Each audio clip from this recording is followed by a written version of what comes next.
Mates y Noticias. Claro, pero qué invitado que tenemos hoy. Es el protagonista del mate perfecto. Martín Gómez, ¿cómo andás? ¿Cómo andás? Muy bien. ¿Todo bien? Placer. Me trajo el frío. Y sí. No, la verdad que igualmente, sí. placer recibirte. @ el mate perfecto. Y queríamos hablar con vos respecto a la ola de frío y cómo esto afecta al consumo de yerba mate, del mate, esta infusión tan conocida por nosotros, tan popular.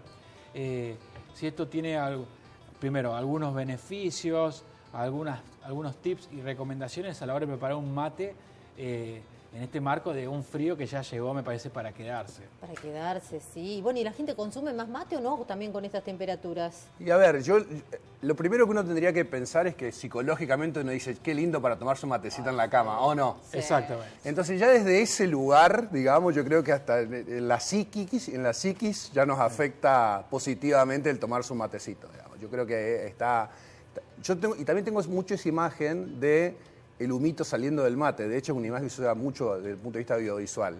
Y yo creo que hay ahí toda una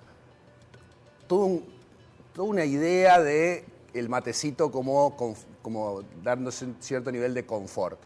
Claro. Eso desde lo psicológico creo que es así, ¿no? Pero además existen evidencias científicas que el mate tiene una serie de propiedades que efectivamente, en caso de que esté con frío, digamos, te puede no solo reconfortar, que era la palabra que no me salía, sino también ayudar a capear el frío ese. No nos olvidemos que el mate tiene cafeína, que es un estimulador importante. A diferencia del café, no vamos a ahondar mucho en eso, pero a diferencia del café, que uno lo consume y es como un pico de cafeína, con el mate es como que vos vas dándole pequeñas dosis al organismo de cafeína y eso hace que el organismo tenga tiempo de ir asimilándolo. Te tomás un termo en, no sé, En 20 minutos, 1 hora, 2 horas, lo que fuera, y es como que vos le das dando muy poquita cafeína, poquito. muy poca estimulación de a poquito, y el cuerpo tiene esa capacidad de ir absorbiéndola en forma, digamos, progresiva. Es un estimulador de todo el sistema nervioso central, muscular. Claro, te despertás, te tomas 3 mates y estás arriba. Y no nos olvidemos también que hay un tema de temperatura. De hecho, yo venía tomando mate. La temperatura a la que uno toma mate está entre 40 y 45 grados, 50 como máximo, frío, entonces te da todo ese calorcito ahí. Cuando uno pone ahora se usa mucho la pava eléctrica. La pava ¿no? eléctrica, claro. Pero sí. Que uno regula más la temperatura del agua. ¿La temperatura del agua varía ahora o no, tiene que ser la misma? Ya, hay toda una, yo tengo toda una discrepancia. Subo un poquito el calor del agua, de la temperatura, porque siento yo que cuando la saco y la vuelco en el termo... ¿Está fría? Ya baja la temperatura. Sí. Hay ahí una diferencia, ponerle 5 grados, suponete. Hay gente que lo percibe y gente que no. Yo he visto bastante el tema de la temperatura. De hecho, yo trabajo bastante en eso en los talleres. O cuando damos clases, perdón que pase el chivo, pero en la academia que damos clases de sommelería y yerba mate, sí. Pero hablo bastante del tema. ¿Dónde se pueden anotar en esa academia? Ahora arrancamos la semana que viene, el 12 arrancamos. Academia de Sommelería, estamos en Instagram. ¿En Instagram allí? Bueno, si no en el mate perfecto, ahí estamos. Pero el punto es, la temperatura importante en el tema del mate, alguna vez creo que lo hemos hablado, es la temperatura que tiene en la boca. Ahora, lo que dice Andrés es que sí, efectivamente, para que la temperatura en la boca eventualmente, que depende de un montón de cosas, ¿no? Del tipo de yerba, mate, bombillo, una serie de cuestiones, digamos, para que esa temperatura sea correcta en el invierno, te puede pasar que todo lo que vos vas a usar para tomar el mate esté más frío. Lo calentas más, claro. Entonces puede ser que vos le toques unos 5 grados, digamos. Para arriba. Para arriba. Del agua, ¿no? Sí. Y con las temperaturas estas bajas que estamos viendo, ¿la gente consume más o menos mate? O el que es matero te consume todo el año. Entiendo que consumís más. No hay una estadística detallada de ese consumo porque está como muy... Las estadísticas que se sacan son de lo que son despachos de emisiones en general, que lo hace el Instituto Nacional de Yerba Mate. Más me refería a la venta. Exactamente, no hay una referencia, no hay una estadística de consumo per se, excepto que te la den los supermercados, que en general yo no la he visto que exista. Lo que sí es cierto, que hay determinadas situaciones, el frío es una, pero no solamente el frío, el aislamiento, las vacaciones, que hacen que suba mucho el consumo de yerba mate. En la época de vacaciones sube mucho, porque justamente la gente tiene como más tiempo para sentarse a tomar un mate que durante la vorágine regular no la tiene. Entonces, pero sí es cierto que tiene todos estos beneficios y yo creo que nosotros lo utilizamos bastante a esto, ¿no? De hecho, insisto, esto de prepararse un mate a la mañana, che, está para unos matecitos, ¿no? Sin duda. Yo tengo dos momentos, el mate a la media mañana y el mate a la tardecita también. A la tardecita. Sí. Pero no, tiene que ver con el frío. No tanto de noche, porque tiene mucha cafeína también, como te decía Martín. Sí, pero la diferencia es esta que te contaba y el contenido de cafeína que vos terminás teniendo antes de ir a dormir. No es tanto. Claro, por esto que mirá. te digo, porque no es como tomarse un café antes de ir a dormir. Es mate. Te doy este ejemplo. Vos tomate un café 2 horas antes de ir a dormir No, y capaz que no te ¿sabes hacen... Bueno, está. Entonces el mate te está pasando eso. Vos estás empezando a tomar el mate mucho antes de irte a dormir. Tiene que ver con esto yo hablaba de la asimilación que vos podés tener. Y esto de sommelier de la yerba, ¿no? Te quería preguntar al respecto. ¿Hay algún tipo de recomendación de tipo de yerba o de variedad para este invierno? Por ejemplo, no sé, quizás estoy pifiándola, pero a lo mejor para el verano una más suavecita, se consume más. En cambio, en el invierno, a lo mejor una yerba más potente, más fuerte, es más recomendada y se consume más, también se elige más. ¿Esto afecta? ¿Influye? Tiene que, digamos, en la recomendación de la yerba mate influyen varias cosas. La verdad, te soy sincero, no lo había pensado, pero sí uno podría pensar que durante el invierno la sensación esta de tener una yerba barbacoa, con ese ahumadito que tienen las yerbas barbacoa, que ahora están medias de moda en algunos lugares, puede ser efectivamente algo que uno busque.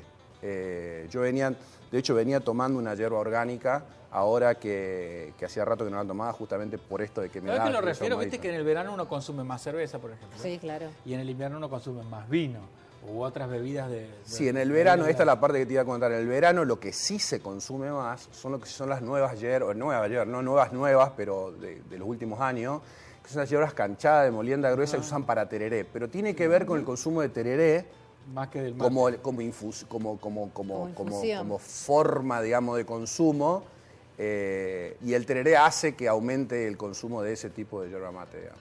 Muy bien. Ya que estoy con vos, Martín, mira, hubo una polémica en las últimas semanas que refiere al acopio de alimentos y la falta de distribución del Ministerio de Capital Humano, donde la yerba mate fue una de las protagonistas. Porque dentro de las 5.000 toneladas que no se distribuían de los galpones de Villa Martelli en el conurbano bonaerense para los comedores populares, una de las grandes cantidades era yerba mate, ¿no? Y se decía, no, lo que pasa es que esta yerba mate no es alimento, no es algo nutritivo. Por lo tanto, en realidad ni siquiera estás distribuyendo alimentos y distribuís yerba mate de las personas que tienen necesidades. ¿Cómo es eso? ¿Cómo lo ves vos? Yo creo que ahí hay dos aspectos. El primero, que tiene que ver con el tema del vencimiento de la yerba mate. Desde el punto de vista legal, efectivamente hay un vencimiento. Sí. Yo creo que lo mencionaste ahí, pero yo ahora, habiendo visto la noticia, una de las cosas que me llamó la atención fue eso, que se habló del vencimiento. Y ese es un tema, digamos, que habría que tomarlo de alguna forma con pinza. Es cierto que la yerba mate tiene un vencimiento legal y hay que respetarlo, pero uno también tendría que tener en consideración en ese tipo de evaluación que hay yerbas mate hoy, por ejemplo, en el mercado, que tienen estacionamiento de 3 años. ¿Qué quiere decir con esto? Desde que vos la cosechaste hasta que la empaquetaste, pasaron 3 años. 3 años. ¿Sí? Y una vez que y la yerba mate tiene un vencimiento de 2 años. Entonces, existen yerbas mates en el mercado que se cosecharon al mismo tiempo. Claro. Una se empaqueta antes y vence cuando la otra ni siquiera se empaquetó. ¿Me explico lo que quiero decir? Sí. Entonces, desde el punto de vista del vencimiento, de lo que es las cualidades nutritivas, que sí las tiene, hay como hay una discrepancia entre lo que es la fecha de vencimiento y el proceso natural, porque suelen pasar algunos tipos de yerba mate, sobre todo de estacionamiento natural prolongado. Eso por un lado, ¿no? Que no estoy diciendo que hay que consumir yerba vencida, lo que estoy diciendo es que hay un tema a mirar ahí, digamos, en términos del vencimiento de yerba mate. Y lo segundo, que vos preguntás, es esto, es que si es o no un alimento. Y si bien todavía no estamos todos en la misma página en ese sentido para responderla, la realidad es que el mercado en general te está dando la respuesta. Desde el momento que, sobre todo afuera de la Argentina, la yerba mate se empieza a considerar un superalimento. No solo un alimento, sino un superalimento. No nos olvidemos que la yerba mate tiene proteínas, con lo que decía, estimuladores del sistema nervioso central, del sistema muscular, tiene minerales, tiene antioxidantes, que tiene flavonoides, taninos y demás, 10 veces más que el té verde. El té verde es la infusión, desde el punto de vista en el mundo, el té verde es considerada la infusión por excelencia antioxidante. La yerba mate tiene 10 veces más poder antioxidante que el té verde. O sea, viste que en el sentido, ¿cómo se dice? Alimento es lo que se puede comer. Y no necesariamente. No necesariamente. Y no necesariamente, digamos. Porque es cierto que uno no lo consume como como un alimento que se... No, pero se toma, digamos. Claro. Se toma y se está empezando a comer. De hecho, También, noticia, nosotros mañana nos estamos juntando con un productor artesanal de chocolate y alfajores para hacer un chocolate y alfajores de yerba mate. Bueno, nos tenés que traer ese chocolate. O sea, lo que quiero decir en la gastronomía, vos a Misiones tomás helado de yerba mate, hay pizza de yerba mate, o sea, existe. ¿Y qué pasa si uno consume yerba que está vencida? ¿Qué problemas te puede traer? ¿Qué es lo que te puede generar? Yo no tengo ninguna referencia de que te genere nada. En realidad lo que pasa es que la yerba mate, al ser una hoja, porque de hecho es materia vegetal, tiene una evolución, sobre todo para hacerlo fácil, de la clorofila, la misma clorofila que tiene la planta, que todo el secreto del tratamiento de yerba mate tiene que ver con conservar las propiedades iniciales que tiene esa yerba mate en el tiempo, deshidratarla, digamos, como hacíamos porque esto viene de los guaraníes ya lo hacían así, deshidratar esa hoja para que mantenga sus propiedades. Eso es lo que hacían los guaraníes. Nosotros estamos haciendo lo mismo que hacían los guaraníes hace 500 años es la misma técnica de fondo. Es la misma técnica de fondo, no es organizar distinto, exacto. Que tampoco la maquinaria cambió tanto, ¿eh? Claro. No creas que ha evolucionado significativamente. No nos olvidemos que nosotros estamos produciendo industrialmente yerba mate hace menos de 100 años. Claro. Es poquito. Es muy poco, digamos, no hay tanta tecnología atrás todavía. Mira, te voy a leer un mensaje de una televidente, de Gabriela, que nos escribe al 351-564-4048. Vamos a ver si le podemos responder. Porque igual se mezcla un poco entre consumos, hábitos y hasta quizás salud mental. Abrimos el WhatsAppero 351-564-4048. Queremos leer tu opinión y tu mensaje. Gabriela, que nos dice: buen día, Andrés. Yo tomo mate a primera hora de la media mañana, antes de comer, después de comer, a la tarde, antes de cenar, después de cenar. Lo tomo todo el tiempo. ¿Hace mal o tengo que ir a un grupo de matera responsable? No tiene ninguna contraindicación el mate. Ahora, es cierto que existen algunos